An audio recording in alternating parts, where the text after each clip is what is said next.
What's going on, Fight Night Gang? Welcome to episode 48 of the Fight Night Forecast. I can't believe, man, seeing these numbers climb every single time I'm here with y'all. It's insane, man. Episode 48 of the Fight Night Forecast, where we highlight, recap, and cover all things boxing, man. I got the energy for y'all today, bro. You know, I'm gonna come at y'all, man. I'm gonna come at y'all and be what's the word? Man, what's the word everybody says nowadays, bro? Not transparent. I'm thinking maybe transparent, but it's like I'm gonna come be authentic. I'm gonna come be authentic with you guys today, bro. Listen, I haven't had the best day, bro. Today's not been a very good day, but you know what I mean. Nobody cares. You know what I mean. The people that you know what I mean want to see you fail. They don't care if you're having a bad day, bro. You gotta come perform. You know what I mean? You gotta come perform, come correct. You know what I mean? So listen. Like I said though, hey, your boy ain't had the best day. You know what I mean? But listen, I got the energy, man. This episode is about to bring me to life, bro. We got a big episode for y'all today. You know what I mean? We're bringing the energy. I'm gonna be coming on here correct, saying all type of reckless stuff. So let's get right into it, bro. Let's get into it. Hopefully we have some people coming in here just a little bit. Maybe y'all can come talk a little smack to your boy, you know what I mean? Wake me up a little bit. That's what I always love to see. But for real, man, thank you guys so much for always tuning in. You know, we're only getting bigger and better every single week. Let's get some of this housekeeping stuff out of the way, I guess, before we start the real episode. Man, we had a short pop off for like almost 80,000 views, bro. So it's pulled in a lot of new subscribers. So if any of you guys are, you know, new to the channel, be sure to hit the like button. Be sure to, you know, comment your thoughts. This is a, you know, this is a place where we come talk about boxing. You know what I mean? So, you know, y'all can come ask me whatever you want. Come talk to me, yell at me, hate, whatever you want to do. I love it all. Let's get into it though. You know what I mean? Let's rock. Just I want y'all. I love that y'all rock with me, man. That's what it is. So if you guys are new, which is a lot of y'all, man, a lot of y'all kind of came in off that short. So welcome to the channel. This is what we do, man. We do one episode per week, long form content, and then we you know, have fighter interviews as well. Which last week I was unable to pull anybody for an interview. I had a few people lined up, but schedules didn't fully cooperate. So hopefully, probably not this weekend, man. I have to travel a little bit this weekend, so I probably won't have anybody unless something crazy pops up and I'm able to get them in. But yeah, other than that, we'll probably aim for getting back to next week, having another fighter interview. So, all right, let's get right into it. Let's talk about this past weekend of boxing, man. We had Jose Ramirez and Rances Barthelemy. Man, they headed up a pretty good card, actually. I watched it. You know, it was a unanimous decision for Jose Ramirez. He actually ended up getting hurt, like what, 4 times, man. He got hurt 4 times. There was a 3rd round knockdown that ended up getting ruled a slip. So a lot of people were kind of tweaking on that. You know, saying that should have been a knockdown. That round should have went to Barthelemy. But nonetheless, the ref ruled it a slip. So excuse me. So we had a unanimous decision. We had 119, 109, 118, 110. So and that 119, 109 was twice from 2 different judges. So yeah, it was. I hate to, you know, really say it, but it sounded like, you know, there was kind of a one-sided fight, even if that was ruled a knockdown. You know, it seemed like Jose Ramirez came in there and was pretty dominant the entire time, and really took it to Barthelemy, man. But hey, man, Rances Barthelemy, bro, he's a dog, bro. I think he was like 38, 39. He's an older fighter, bro. So, you know, the fact that he kind of came in there and took it to Jose Ramirez, which some people say Ramirez wasn't the fighter that he was, or isn't the fighter that he was a couple years ago, this and that, woo. But nonetheless, I thought it was a good bout. So we had Virgil Ortiz versus Thomas Delorme. They were the co-main. It was a first round body shot KO by Virgil Ortiz. So Ortiz just set himself up with that fight on the Terrence Crawford undercard August 3rd against Tim Tszyu. So that'll be coming down the pipe. Sheesh, man, August will be here before we freaking know it, bro. So yeah, that's happening. You know, Delorme didn't look like he was in great shape, man. I don't know what's going on. My voice is bad today. They said Delorme didn't look like he was in very good shape. And maybe people were hinting that maybe he shouldn't be at 147. Maybe he's more of a 140 guy, not a 147er. So I don't know, bro. You know, that's obviously up to him to decide. You know what what direction he wants to go with his weight class or whatever. But you know, I think he did have a first round knockout against Boots Ennis. I think Boots Ennis knocks him out first round too. So maybe he's not. Maybe 147 isn't his jam, bro. I don't know. So. Moving on though, another tough fight, man. This is kind of an upset for me because I'm a big fan, but and man, I had a parlay in, bro. I had a few of you guys rock with me on a parlay, man, which I appreciate y'all. Hopefully, man, one of these betting companies messes around and sponsors your boy, because I got people out here asking me all kinds of parlays and stuff. You know what I mean? So, man, I was only one leg off, man, for my parlay. I had some other stuff thrown in there too. I had basketball and a few other things in there, but my one leg that didn't hit, bro, was Jojo Diaz losing, bro, against Oscar Duarte. So Diaz's corner ended up kind of throwing in the towel pretty much the same time that the fight got called in the 9th round. I hate to see it, but you know, it was like, it really turned into, I think that Duarte was just a little too much for Diaz. You know, Diaz is still a dog. I don't think he's going anywhere, but he is. You know, he's a former champion. He's aging a little bit. You know what I mean? But you know, it is what it is, man. You know, it is what it is. I think he's still got a chance to make this title run if he wants to, and you know, and take it, baby. You know what I mean? So, anyways, let's keep rolling. We had Gabriela Alanis, and she fought Marlon Esparza. That ended up being a split decision. It was 98-92 Esparza. Yes, 98-92 Esparza. Then we had 97-93 and 96-94 for Alanis. So that was, I think that was for like what? I gotta check my notes here. You know what I mean? Check the notes here. You feel me? That was for like, dude, there was like 3 belts on the line right there. I'm pretty sure. Let me double check. Yeah, WBC, WBA, WBO, women flyweight. So there was like three titles on the line there. It was actually a really good bout, you know. So the fact that it came down to a split decision, that's tough. That's really tough. So but yeah, so she ended up taking it. And that was the card. It was a good card. It was actually a really good card. I mean, there's a few other prelims and stuff on there, but you know, I thought it was a fire card, bro. Especially for not being a what's what I'm thinking of, not being like a big name card for, you know, by any means, but it had a lot of implications when, you know, people for future title shots and stuff like that. So you know, I think it's good. I think it's good to see those kind of cards. And then like I told you guys last week, it's good to watch those kind of cards, because then now, like, when you come see a big card and you know, they're like maybe co-main in it, or you know what I mean, or whatever, you can kind of see that they you know, you kind of you feel like you know them a little more because you're watching them on these smaller cards. You know what I mean? But listen, man, but also at the same time, I can't beg y'all to be great out here, man. You know what I mean? I can't beg y'all to do the right thing. I can't beg y'all to be great. I can't beg y'all to, you know what I mean? You know what I mean? Love properly. You know what I mean? Any of this stuff, man. I don't know. But nonetheless, let's move into this coming weekend. Yeah, obviously, we got the big one, bro. We actually got 2 real big ones. We got Inoue and Neri, and then we have Canelo Alvarez and Jaime Munguia, but we're going to get into those in just one second. We do have a UFC card, Pantoja, however you say his name, versus Steve Erceg. And the co-main of that is actually Jose Aldo, believe it or not, is co-main in that up, and he's back from, I don't know if you could, I mean, he was retired.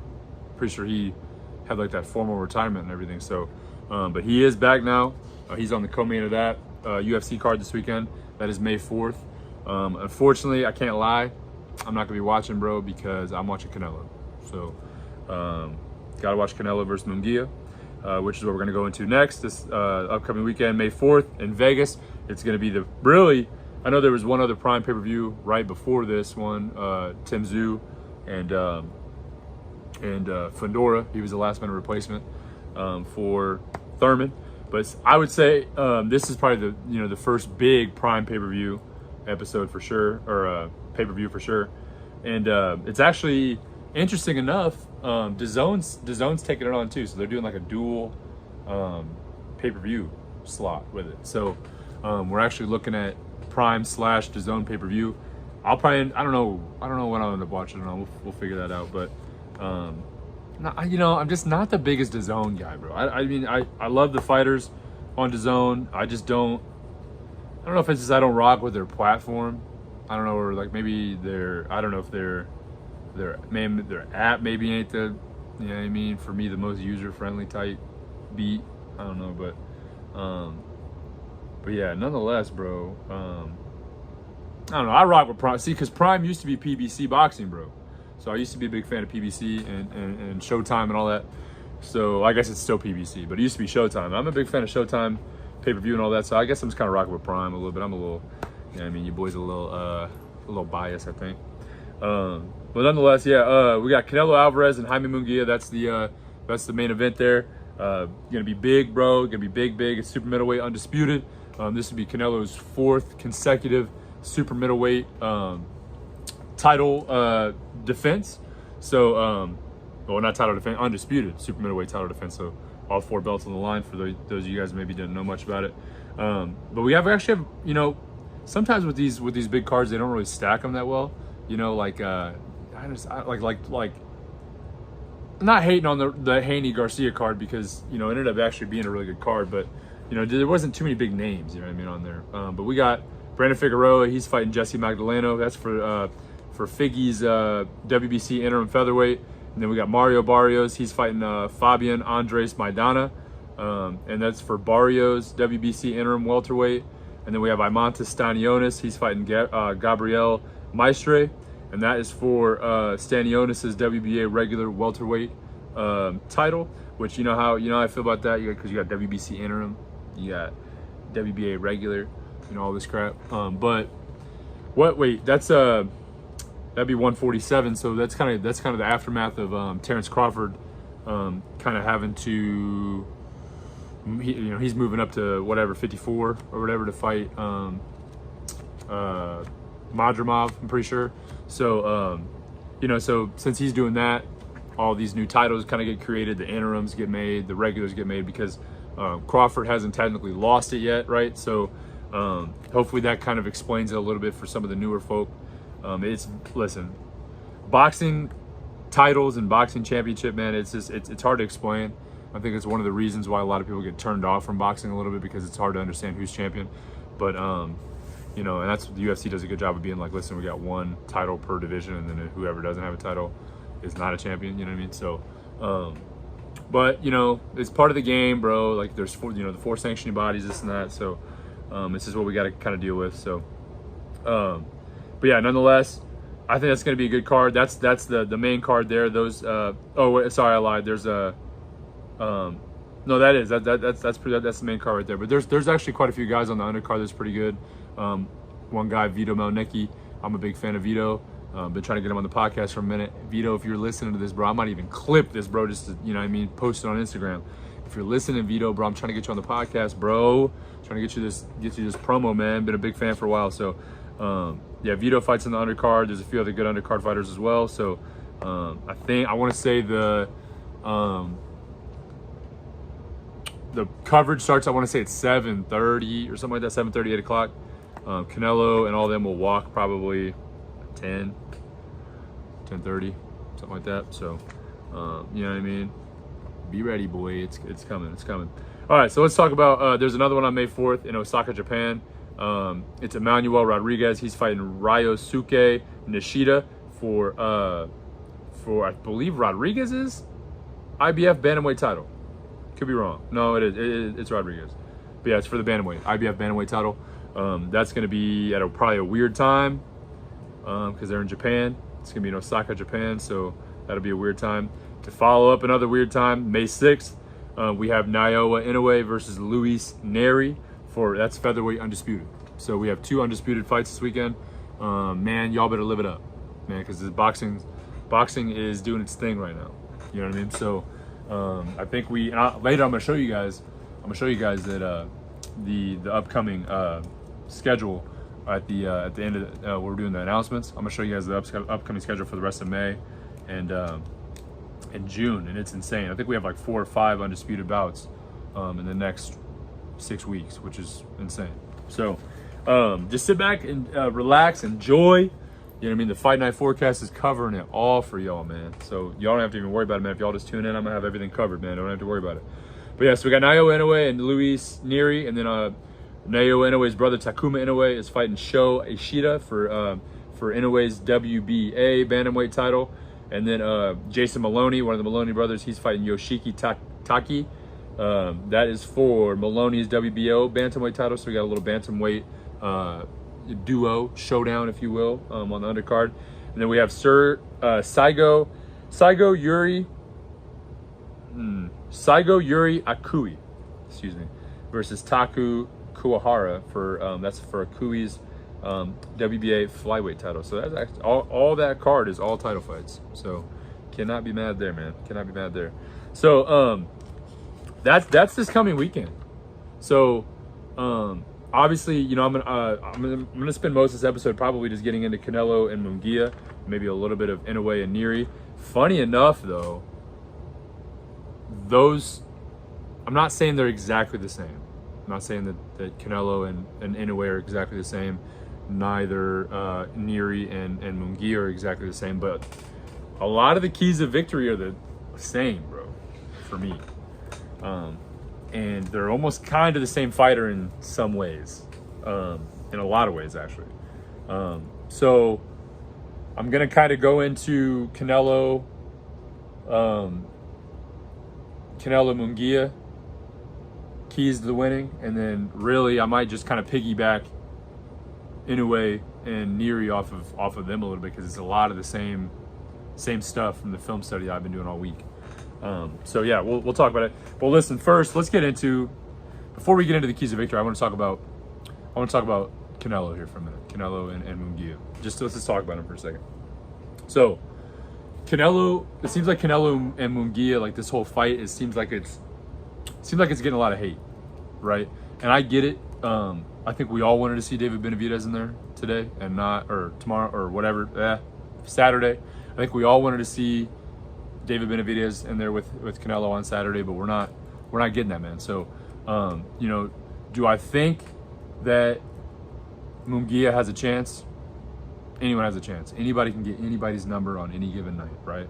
Canelo could have an off night, and you know, we've already seen it once with Bivol. I'm not saying that Munguia is Bivol, bro, because Bivol is on different skill level, right?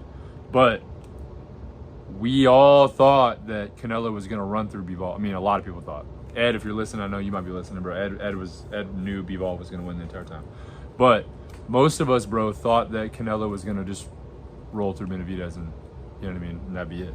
But that's the thing. Canelo's got that aura to him, that style to him, that like older brother kind of feeling, that where you're like, man, you know what I mean, Canelo can't lose. Like like, if you ever watch your older brother get whooped in front of you, bro, you're like, and I was the older brother, bro. So hey, Josh, man, I'm sorry, bro. I've been in plenty of fights, bro. I've won plenty and I've lost plenty, but I've definitely won more than I've lost. But you know, it's like getting your older brother, or like watching your older brother get whooped, man. You know, that's like your hero. You know what I mean? So, or your dad. You know what I mean? Or that one cool uncle. You know what I mean? Or whatever. Watch him get whooped, man. You're like, man, you're terrified, bro. So that's kind of what people kind of feel about Canelo, bro. So they get attached, bro. So it's like when, you know, Canelo, people think that, hey, there's no way Canelo's gonna lose. You know what I mean? But that's just not the truth. You know what I mean? So I do think that Munguia has a chance, bro. And I'm gonna go through the keys of victory here in a minute. But listen, I want to say this, bro. There's a lot of Canelo hate going on, right? A lot of Canelo hate.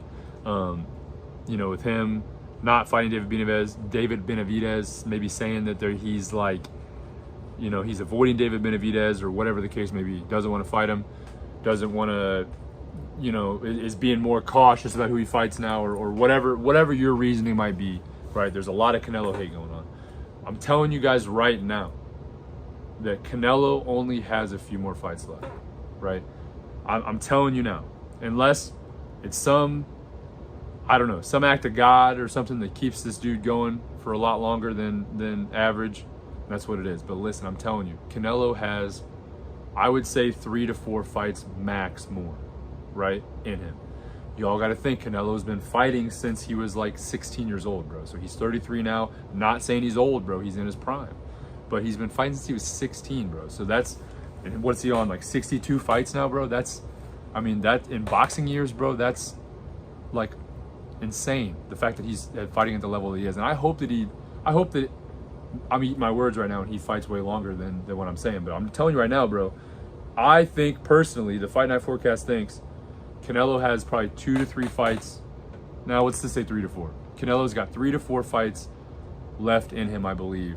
And he's curating these fights to make A, the most money, and B, leave as much legacy as he can, I think. That's literally what he's trying to do. But I'm telling you right now, there's going to be a time in the near future where we will not be watching Canelo Alvarez fight anymore. So we need to, no matter who he's fighting, bro, just sit there, love the fact that we're going to get to see him fight. One day our kids are going to ask us, bro, Dad, what did you think about Canelo Alvarez? You know what I mean? So think about that, man. Like, so instead of sitting back and, I don't know, feeding in all the hate, bro, just kind of realize like what we're watching, bro. We're watching the tail end of a legend finish out his career. You know what I mean? So, I don't know, man. Just obviously, do I want to see him fight David Benavidez? Do I think he will? I'm not sure. There's hints that he might do it in September, maybe. You know, we'll see. I don't know what his plans are. Canelo likes to kind of leave us all hanging. We don't know what he's about to do.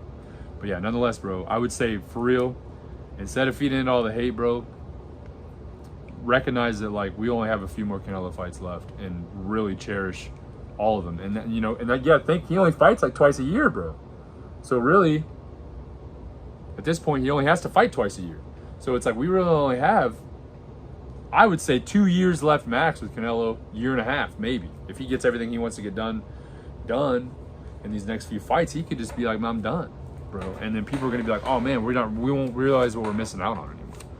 You know what I mean? So it's just what it is, man. So, but yeah, let's now that I kind of got that out of the way, you know, I just enjoy it, but we just gotta enjoy these dudes, man, when we still got them, bro. Because we're gonna be complaining one day that we're like, man, we miss Canelo. You know what I mean? So it's just like the LeBron effect or the Jordan effect, where people just got so sick of him because they were doing so well, they wanted him to retire, and then when he retired, they're like, man, I miss him. You know, and LeBron's we're not gonna have much time with LeBron left either, bro. So same concept. All right, so let's talk about Canelo versus Munguia's keys to victories. Keys to victories for both fighters. I'm gonna start with Munguia. Munguia's key to victory. Keys. I'm gonna do at least 3 for each. Listen, he's got Freddie Roach in his corner. Key to victory. Freddie Roach is a Hall of Fame coach, right? And since Freddie Roach has taken over as his coach, we've seen significant improvement. You know, so I think he boxes a lot more. He's got a little better footwork, which his footwork still isn't great, but you know, he's got a little better footwork. You know, so I think he's really crafted his jab well since being with Freddie Roach. I think he is very good at high volume combinations, stuff like that. So I think that's definitely a key to victory, having Freddie Roach in his corner and everything he's learned from Freddie Roach. Another key to victory, Munguia, he's got youth and freshness on Canelo, right? So Canelo, like I said, I'm not saying he's not performing in his prime, because he is. He's in his prime, right?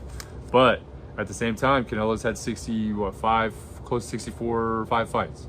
You know what I mean? So you have to admit that that's got to take some kind of toll on you. You know what I mean, right? So it's just what it is, bro. The more fights you have, and you know, down the road, your body's just worn down more. That's more fight camps he's gone on, more injuries he's sustained, this and that, and the woo and the woo and the woo. You know what I mean? So, yes, I think another key to victory for Munguia will be not letting the moment get to him. And I know I say this every time there's a big fighter fighting a lesser known fighter, right? I think I might have even said the same thing about Jermell Charlo against Canelo. But I think that it's an aspect of the fight that a lot of people don't think about. It would be very easy for Munguia to let this moment get to him and just completely lock up, you know what I mean, hit him like that Avni Yildirim did back in 2021, where he like just completely locked up, didn't throw any punches against Canelo, right? So I think a huge key to victory is going to be Munguia staying within himself, keeping his mind straight, and yeah, just not letting that moment get to him. I for real think that. And then my last key to victory for Munguia is just going to be working behind the jab, I said this a little bit ago with Freddie, under the Freddie Roach point, but it's going to be him working behind the jab. It's going to be him getting off fast, accurate combinations, multiple punch combinations. It's going to come down to that. It's literally going to come down to he's going to have to outwork Canelo, and this is what it's going to have to be. You know, Canelo, we know, likes to admire his work, right? Canelo likes to get off a hard, no diddy, a hard, fast combination and kind of look back and admire his work a little bit, you know? So I think that it's going to really come up to Munguia to capitalize on those down moments, right? Where it's like Canelo, you know what I mean, he'll get off, he'll rip off a body shot, right? Hard body shot, and then kind of sit back and dance for, you know what I mean, for a second, kind of, like I said, admire his work. I think those moments are going to be when Munguia's going to have to come in and hit him with a 2-3 punch combination, work behind the jab, you know, and kind of fill those voids a little bit. You know, he's going to have to be active. He's going to have to use his feints. He's going to have to do a lot of the same stuff that Bivol did. You know what I mean? Good basics, catch and counter, feint, work behind the jab, stay out of range. I mean, Munguia doesn't have the best footwork, but he's gonna have to find some. That bro's gonna have to find some footwork throughout the fight. You know what I mean? So that's just you know what I mean, that's just what it is, man. That's how it's about to be. So on the flip end, though, let's talk about Canelo. Canelo's key to victories are gonna be to use his experience, right? Canelo, I just used the experience card against him a minute ago. He's gonna have to be able to use it for him as well, right? So Canelo's going to have to use the fact that he's had 64 whatever fights, right? He's been here before. He's done this before. He's battle tested. Munguia is, unfortunately, I don't believe is going to be one of his toughest fights to ever happen, right? So he's got that going for him. You know what I mean? So he's going to have to utilize that experience and all the fights he's had in the past and the ability to just download information and adjust mid-fight, right? Which I have no doubt that Canelo will do. It's just that's, you know, that's where we're at. That's where we're at with it. He's going to have to use his experience. Another key to victory for Canelo is going to be making him miss, making him pay. There's a lot of holes in Munguia's game. I've done a lot of film study over the week. You know, I watched the Deverenchenko fight a couple times with Munguia. And, you know, I've watched a few other ones, and that's really the problem too, is like Munguia's 43-0, right? Everyone's like, oh man, Munguia's 43-0. But I can't name 10 of the guys he's fought. You know what I mean? So, and you know me, bro, I do this, bro. I watch boxing. You know what I mean? So it's like, I already know y'all, half of y'all ain't gonna be able to name 5 of who people he fought, right? So I'm not coming at y'all in any type of way. I'm just saying that's just what it is, bro. You know what I mean? So he's 43-0, but I'm telling y'all right now, y'all wouldn't know but maybe 5 people he's fought. You know what I mean? And he's only fought twice at 168. Most of his stuff's been at 160. So this is one of those things, man. I don't know. So it's not gonna be. There's holes in his game. You know, he's not. I'm not saying he's a slouch by any means, but he's not. He's not a regular 43-0 fighter. You know what I mean? He hasn't been battle tested like that. He drops his rear hand when he throws, and we just saw that last week with Garcia and Haney. You know what I mean? So Canelo can throw that looping lead hook over, it's a wrap. You know what I mean? So there's a lot he does though. He's very planted, very planted. His footwork isn't the best. You know, and he's got that typical come forward Mexican style. And in a lot of ways, bro, and I hate to say this, a lot of ways, he's tailor-made. He's literally tailor-made for Canelo, just to go in there and do his Canelo, you know, do his Canelo things and take him out. You know what I mean? So, but yeah, I think that Canelo might have to be a little more the boxer though in this. I think Canelo is gonna have to, you know, be more of the matador in this situation as opposed to the flat-footed come forward style that we've used to been seeing Canelo having the past, you know, whatever, 2 years, I'd say. So, which I think Canelo did a little bit of that against Charlo. You know, I think that Canelo had a pretty good mix, I think, of being the power puncher, being the come forward. We know Canelo's good at cutting the ring off. We've seen that multiple times over and over again. Not really worried about that there, but you know, I think he's gonna have to. I think he's gonna have to do a little more of the movement, because I really don't think that that Munguia will. You know what I mean? Munguia is gonna be very flat-footed, I believe, very come forward. You know, we'll see. But back to my point. I'm sorry. Make him miss, make him pay. So Canelo's gonna have to make him miss, make him pay. Canelo's gonna have to counter him off this jab, right? He's gonna have to counter him in the middle of these combinations that Munguia is gonna be throwing, because Munguia is a high volume puncher, and just like Luis Neri, who's gonna fight Inoue May 6th on Monday, so or whatever Monday. It's gonna be like a weird time. It's in Japan, so but he's a high volume puncher, dude. That's what it is. So Canelo's gonna have to use his head movement and countering abilities, which we all know that he has. That he's arguably one of the best counter punchers in the game. Canelo is. That's what that's his bread and butter. You know what I mean? So, yeah, we're gonna have to see it. We're gonna have to see it. He's gonna have to make him miss, make him pay. And then, really, my last key to Canelo's victory is gonna have to be don't waste a lot of energy on useless movements. You know, we like to see. You know, Canelo likes to do a lot of, you know what I mean, showman kind of stuff, sometimes weird stuff that you're like, I don't know why you did that, you know what I mean? But Canelo's gonna have to, especially because he's a slightly aging fighter, not saying he's old, because if you're saying all the people that are saying that Canelo is past his prime or over the hill or whatever, y'all gotta come correct and say the same thing about Terrence Crawford and Errol Spence and Loma and all these dudes, because they're all older than him. They're all still older than Canelo. Just because Canelo's been fighting since he was 16, we've been seeing him in the limelight for a grip. People forget that Canelo is only 33. He's got a little bit of time left if he chooses to do so. You know, so this is what it is. But he can't. He's slightly older fighter. Slightly, you know, he's got to make sure that he's using using all of his energy on his movements correctly, right? So this is what it is, bro. He's gonna have to not do a bunch of useless movement. And that's just what it's gonna have to be. So yeah, and honestly, like I said, bro, for the Inoue fight, it's gonna have to be the same thing. A lot of the same stuff. Luis Neri is gonna have to he's gonna have to use high volume combinations.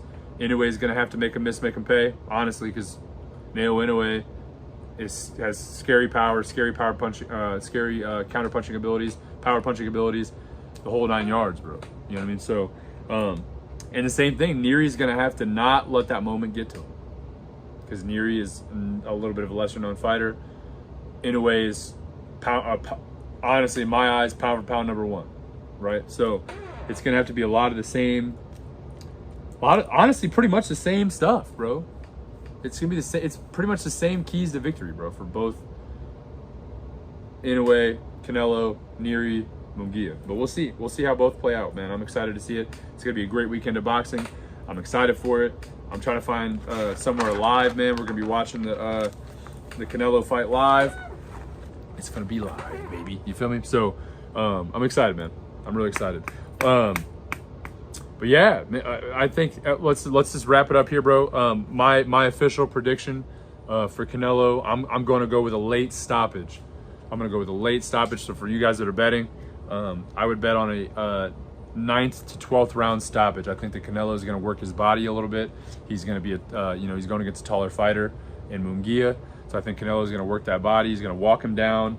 I think that the moment ultimately is going to get to Munguia a little bit. I think that it's going to be a 9th to 12th round stoppage. I would say if you're going to put any money down on it, I'd go there. But also at the same time, I could see it going to decision. So I think that if Munguia can survive those later rounds, then I think that we could make it to a decision. So, but my official prediction for this weekend, I'm going Canelo stoppage, 10th round, late TKO stoppage. So we'll see how it goes. You know what I mean? I could be right, could be wrong, could go to decision. Munguia could win. Munguia could have Canelo's number and you know what I mean, take him out. So I just don't see it going the full distance, but we'll see. Man, we will see for sure. We'll see. We just got to see how Munguia decides to come out. Let's get into some announcements, bro.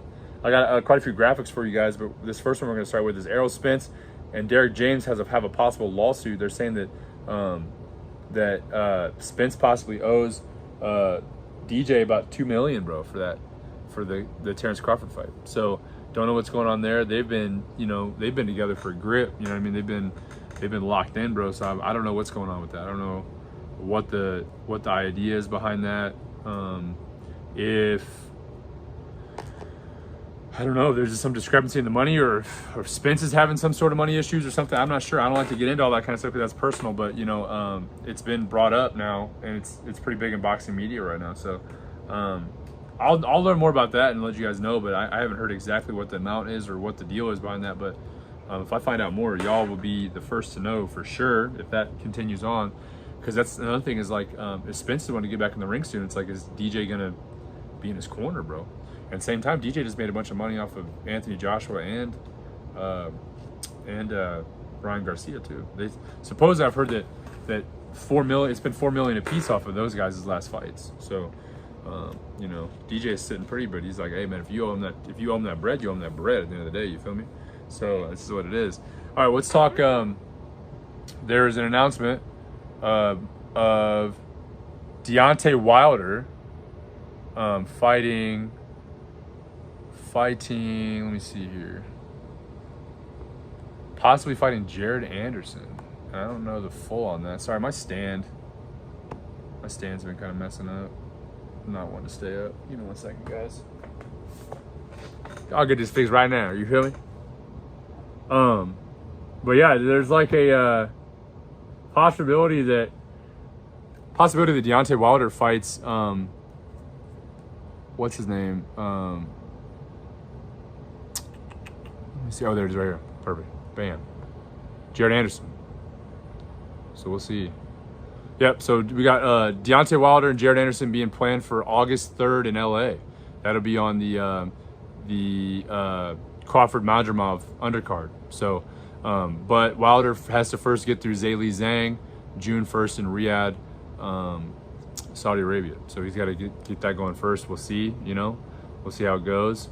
Obviously, if Wilder's kind of been on a little bit of a rough patch, so we got to see, if he's going to be able to take that on.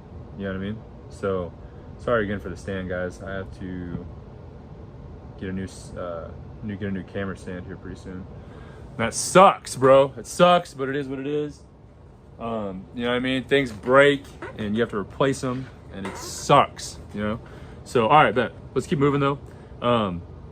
This is kind of a sad one, unfortunately, but it's an announcement. We have to cover it. I hate bringing up like the negative side of boxing, but it's just kind of part of the game, bro. So we had some very sad news that killing me. I'm zooming in on myself by accident. That's the last thing we need to do, is zoom in on myself, because we don't need to see me zoomed in. Perfect. All right, there we go. All right. Heavyweight Ardi Ndembo. I'm so sorry if I jagged the name a little bit, but Ardi Ndembo of the Congo has reportedly died after being put into an induced coma following a knockout in Team Combat League competition April 5th. So very, very sad, bro, but that's, unfortunately that's the game that we are in, bro. It's a very, very tough sport. And that's the risk that every fighter assumes going into the ring, man. You have the possibility of going into the ring and not coming out the same as when you came in, So definitely prayers to his family, prayers to his team, his camp, prayers to other boxers, bro. I mean, you realize how tough that is for that kind of stuff to happen, and then you fight the next weekend or the next day, bro, or whatever, you know what I mean? Like, it's just one of those things. I remember like my first fight, bro, happened like right after somebody passed away. My first fight happened like 2 weeks after that first dude passed away, and I get it. I'm only in the amateurs, bro, but it's like, it's still like, anytime you walk in the ring, bro, and you're dealing with what these fighters are dealing with, bro, it's a possibility you're not walking out the same. You know what I mean? No matter what it is. So, nonetheless, again, prayers up to his family, bro. And that's, you know, again, just remember the sacrifice these guys are making when, you know, they're getting in the ring. We might all be chilling, you know, watching, drinking beer, hating from our couch, whatever, but these dudes are really out here putting their lives on the line, man. You know, so just remember that next time. So let's get this off the screen. Next, we're looking at, I'm going to save the Ryan Garcia deal for last. So let's talk about, Jake Paul, Mike Tyson. Jake Paul, Mike Tyson, they have officially put out the final rule. I believe the final rules. This should be, I don't know, they might change it up. Listen, they do that a lot. They change things up a lot. They've already changed this up a million times. So this is what we're looking at for Jake Paul, Mike Tyson. Jake Paul versus Mike Tyson, the rules confirmed. This is via ESPN. Officially sanctioned professional fight. Results will go on official records for both fighters. Knockouts are allowed. 8 2-minute rounds, 14-ounce gloves, no headgear, July 20th, AT&T Stadium, Dallas, Texas. So, I don't know how I feel about that at all. I don't know how I feel about the age difference, that it's actually going to go on Tyson's record, that it's actually going to go on Jake's record. Let me know what y'all think about this in the comments, bro. You guys gotta let me know, because I'm not a big fan of this. I think it should have stayed an exhibition, but I think they're really trying to push the numbers is what it is. They're trying to push the numbers. They're trying to get more people to watch. And how would they do that? This right here. This is exactly how they do it right here. So, yeah, man. So I'm not sure how I feel about it. Still 14-ounce gloves, which I think is the best rule they've done of it all, instead of 12s or 10s. But yeah, so those are, as of now, I'll let you guys know if they change. I've been pretty good about letting you guys know every time I hear something. As of now, these are the rules for Paul Tyson. So, all right, let's keep it moving though. Let's keep it pushing, keep it P, baby, keep it P. Man, let's just Ryan Garcia now. Then we'll do the May-June schedule, and then we'll ease out. We'll ease out on it. We got 42 minutes, so we'll make this quick. So listen, Ryan Garcia tests positive for it's just reportedly has tested positive for a banned PED, some sort of steroid that has happened post-fight. So he got tested on the 19th and the 20th, which is the day before and the day of the fight. And he got tested after. Now I want to say is the one the day before the fight that popped positive, I think. And so that's the thing though, is you don't get those results back normally right away. So he was still able to go on for fight night and do all of his, have the fight, all that stuff, right? And that's kind of a whole loophole in the game a little bit, I think. So I don't know. Like I said, again, we don't know if it's completely 100% true, but this is what they're saying right now. So I got a graphic for this as well. You all know me. I come correct with the graphics. All right, let's see. Bam, bam, bam, bam, bam. I know I have it in here somewhere. Oh, here we go. Perfect. This is the drug that he had tested positive for. Sorry, I still got I didn't crop that. All right. I don't know if it's Ostarine or Ostarine, something like that. Ostarine users confirm its effectiveness in improving muscle mass and strength levels. It enhances muscle synthesis, strength, reduces fatigue, promotes protein synthesis without causing fat gain or water retention, provides remarkable results for fat loss or muscle gain. So really, it's pretty much some sort of anabolic steroid.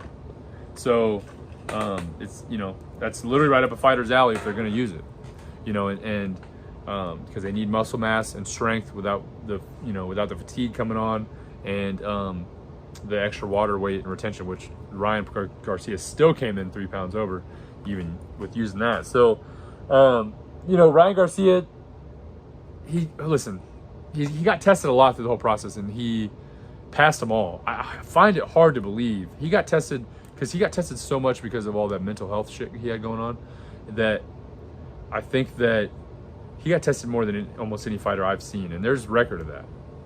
So, not every fighter I've seen, but he got tested a lot, bro, a lot. So I find it hard to believe that he passed all those tests, bro, and then just failed the one right before the fight. Like, because you're not going to take PEDs a day or two before the fight, bro. You know? And Garcia posted a bottle of ashwagandha or whatever and said, oh, this must have been the reason they called it. Well, he has a chance to prove it now if he's providing a sample B. You know, so hopefully he's able to get that cleared. I don't know. I don't know what to think. You know, Ryan's saying that he's getting set up and all kinds of wild stuff. And I don't know. I mean, we don't know. It just seems weird to me. The whole timing of it seems weird. You pass all these ones all throughout camp, and then like literally like a day before the fight, then you fail one, bro. Like I don't understand, man. You know, so we'll see. We'll see what it comes down to. I'll keep you guys updated on this the more I hear about it. You know, Showbiz, one of the guys I watch a lot, he's done a couple videos on it already, and you know, he kind of said the same thing I'm just saying to you guys right now, bro, where it's like I just don't understand the timeline of it all, you know. So we'll see. We will see. I'll keep you guys updated. Let's talk. Oh, they asked Devin Haney about it though. They asked Devin Haney. Well, oops, there goes the pen. They asked Devin Haney about it and what he thought about the whole thing, and they asked Eddie Hearn too. So let's see. Devin Haney said, "We learned about this situation not too long ago, and it's unfortunate. Ryan cheated and disrespected both the fans and the sport of boxing by fighting dirty and breaking positive, not once but twice." Which I'm not sure. Oh, there was. I think he popped on both the 19th and the 20th, I believe. I've always been an advocate for clean fighting, and this is an example of such. Ryan owes the fans an apology in his recent tweet, and by his recent tweet, he still thinks this is a joke. We put our lives on the line to entertain people for a living. You don't play boxing. This puts a fight in a completely different light. Despite the disadvantage, I still fought on my shield and got back up. People die in this sport. This is not a joking matter. I agree with every single thing Devin Haney just said, especially if what Ryan has done is true. You know what I mean? So I agree. I mean, this is a very deadly sport. We just talked a little bit ago about somebody dying, bro. You know what I mean? So it's just like, if that is the truth and he is, you know, out here cheating, bro, there's no place for cheating in boxing. This is not what it is, you know. And everyone says, well, everyone at that level cheats. Doesn't matter, bro. I don't believe that there's any room for cheating in the game of boxing. It's just too many people's lives are on the line. You know what I mean? It's one thing, I think, to cheat in baseball or whatever, bro, but it's another thing to cheat in a combat sport where you're literally doing physical harm to somebody else. You know what I mean? So again, I hope they get this cleared. But if you know, or if he did test positive, then I want there to be a punishment. You know what I mean? For sure. So I think Eddie Hearn had something to say too. I think if I can find it, Eddie Hearn, yeah. Eddie Hearn's calling for the fight to be like called back or whatever. So yeah, Eddie Hearn has revealed that Devin Haney wants the Ryan Garcia loss to be changed to a no contest to restore his undefeated record. I spoke to Devin last night. He's furious. This guy came in 3 pounds overweight and had PEDs in his system. He will want an immediate no contest regardless of Ryan's influence or guilt. He had PEDs in his system when he fought Devin and came in 3 pounds overweight. If you are Devin, you're thinking, F me, I've been screwed. And if that's the truth, bro, I agree with Devin. Like I just told you guys a minute ago, if that is the truth, I agree with Devin. There needs to be some sort of repercussion for that. You know, we need to start hitting that hard, bro. Hitting it real hard. You know, there's, like I said, there's no room for cheating in the sport of boxing. This is what it is. Sorry, you guys can disagree with me, but this is what it is, man. That's what it is. All right, last one. Then I'm gonna get off here, man. Believe it or not, I got a freaking I got a football game tonight, bro. I gotta go play this not pickup football, but it's like a flag football league tonight. And my knees, bro, are already screaming, bro. So it is what it is, man. It's good cardio for my boxing, and this is what it is, man. I love doing it. My knees are gonna scream. So if any of you guys are physical therapists out there, man, help me out, bro. I got patellar tendonitis so bad. All right, let's talk about this real quick. This is dope, bro. This is dope. This is what we want to see. So let's talk about this May-June boxing schedule real quick. And I'll get you guys out of here, get y'all on your way. May 4th, this weekend, Canelo versus Munguia. May 6th, that's Monday. Excuse me. Inoue versus Luis Neri. So that's undisputed. Then on my birthday, on Fight Night's birthday, May 11th, baby. Hey, Taurus season, baby. Matter of fact, we're already in Taurus season. That's probably why I feel so good, baby. You know what I mean? We're in Taurus season right now. Birthday's coming up soon. Feeling great. You know what I mean? Everybody's hating on me because I'm close to a certain number of age. You know what I mean? But we're not, you know what I mean? We're not going into it. I want y'all to keep, for y'all that don't know me personally, I want y'all to keep guessing and wondering how old your boy is. And with that, you know what I mean? But, you know, I feel great, bro. So we're in Taurus season. I think, you know what I mean? Whatever that is, Mercury's in the microwave type stuff or whatever, that might be over, bro, because we're in Taurus season, baby. So May 11th, Vasily Lomachenko fights George Kambosos. May 18th, Tyson Fury, Alexander Usyk, heavyweight undisputed. And then we have Josh Taylor versus Jack Catterall on the 25th. Artur Beterbiev versus Dimitri Bivol, 175 undisputed on June 1st. Then we have the Queensberry Matchroom 5v5, which I believe is the has something to do. That's the card with Deontay Wilder, I believe, on it. I want to say. All right, bet. Keep it rolling. June 15th, Chris Billiam-Smith versus Richard Rackport II. June 15th, Tank Davis versus Frank Martin. June 15th, we also have David Benavidez and Alexander Usyk on that same card, or Alexander Vosik on that same card. And then 15th, we also have Subriel Matias versus Liam Parot, which is going to be crazy. And then June 29th, bro, we have Juan Estrada versus Jesse Bam Rodriguez, which I believe is another undisputed, or if it's not undisputed, it's a unification, baby. Unification, baby. So yeah, we got, look at this, bro. Hey, listen, it's all, I want to say, they're doing all this for my birthday, bro, babe. You know what I mean? It's all for Fight Night's birthday, man. They know that this is exactly what I asked for my birthday, man. You know what I mean? So, listen, y'all, I'm gonna let y'all go, man. But I appreciate you guys tuning in every single week. You know, we are knocking on 2,000's door, baby. We're about to hit 2,000 subscribers, bro. And we're only gonna keep getting bigger, man. The episodes are just doing better and better every week. You know, the shorts are popping off, man. We had that one pop off for like 75,000 views, pretty much, which is crazy to me, man. Brought in a lot of new subscribers, like I said earlier. You know, we're pushing P, baby. We're pushing 1,800 subscribers. We're already that's probably gonna hit hopefully this week, man. This weekend if everything goes right. You know, so 1,800's on the way. Then we got 2,000 coming after that. Probably gonna do maybe another hoodie giveaway at 2,000 or something. We'll do something along those lines, some sort of giveaway. Then, you know what I mean, 2,500's coming too. So, man, help me out, bro. Like, comment, subscribe. Go watch the shorts. Go share them, bro. Because your boy, I'm trying to get monetized, man. We're getting there, bro. In this economy, man, you got to monetize everything, bro. So, working on monetization, bro. We're really just like we got the subscribers already. We got to get the views up, bro. That's really what it comes down to. We got to get them views up. And you guys are already doing a great job helping me out, but I need y'all to tell more people, bro. Get more people rocking with me, man. You know what I mean? So whether you like boxing or not, maybe you just, I don't know, maybe you think I'm a clown or something, or maybe you think, you know what I mean, I'm a GQ model or whatever you want to call it.